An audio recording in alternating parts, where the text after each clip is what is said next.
I am Jarrett Ross, the GeneaVlogger, and I'm here at IAJGS 2019 in Cleveland with an amazing guest. If I could please have you introduce yourself to everybody. Sure. My name is Felicia Alexander, and I am an educator, long-term educator, recently retired, and I'm here learning about my own genealogy and how I can share what I know with others. Wonderful. So can you tell us a little bit about how you got started in genealogy and your story of going along that path? Absolutely. My background is that I'm from Massachusetts. I'm fifth generation, my family in the Boston area, and we were always curious about where the family name came from. My surname was Mode, M-O-D-E, and so for my father's 70th birthday in 1984, my goal was to assemble a family tree.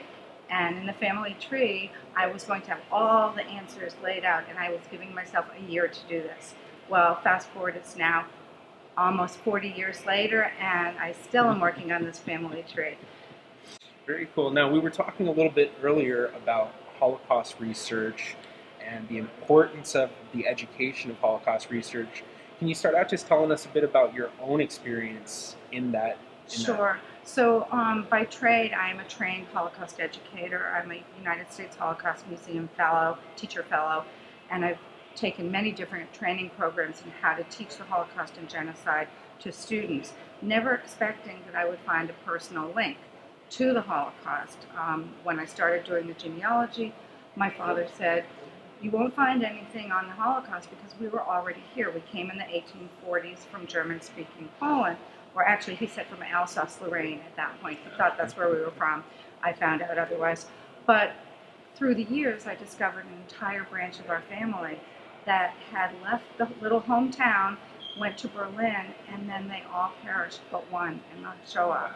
And so that has guided my research, and it has brought me in touch with cousins in Israel, and my kids have gone to Israel on the Birthright program, and so it's really been an epiphany for me personally to see my genealogy work translated to more Holocaust study, and now when I do workshops for students, I focus on how the Holocaust relates to you today, and I encourage students, especially kids who are from Jewish families, to look at their total history, not just what they know from grandmom and grandpapa. So. Yeah. Now, going along those lines, what do you find is really important about being educated on the Shoah and what happened? The history is very important. If you have no sense of the timeline of how this was even humanly possible, you can't wrap your head around it. So in all of my classes, I've taught my students about what happened at the end of World War I. How was Hitler empowered to take action in Germany by the Versailles Treaty, how Germans were treated in that, and then fast forward to him becoming the leader of Germany, and step by step by step, as rights were removed and people started to realize persecution was advancing more than they thought could ever happen in an educated country. So the actual history is very important for students to understand. And with younger students, I've taught this through learning about the burning of books and students being told they can't go to their public schools anymore. And for American kids hearing, what, I'm not allowed to go to the public school just because I have a different religion, that's foreign to American kids. So now, going along those lines of education, where can people go if they want to get more information about what happened in the Shoah? There are a number of fantastic websites that are designed for people to be able to find out specific information about the Holocaust or to have the general timeline.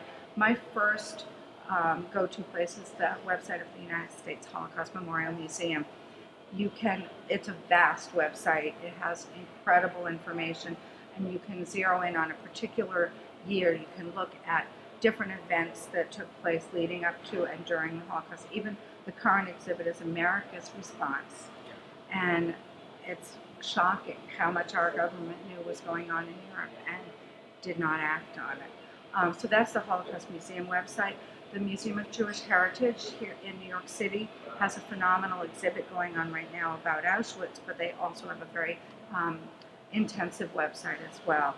Today, I heard a speaker talking about the Jewish partisans in the forests of Belarus and Lithuania. And that's a very unique story, and it's a different part of the experiences of people who were caught up in the Shoah. And the film Defiance, which I saw, and I've met people from the Bielski family, that's just such an uplifting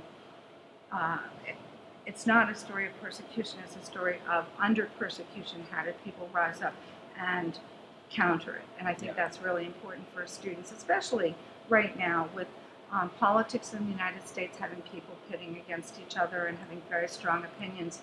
Students have a right to express their opinions as well about what's going on in their future. Very cool. Well, thank you so much for doing this interview with me. My pleasure.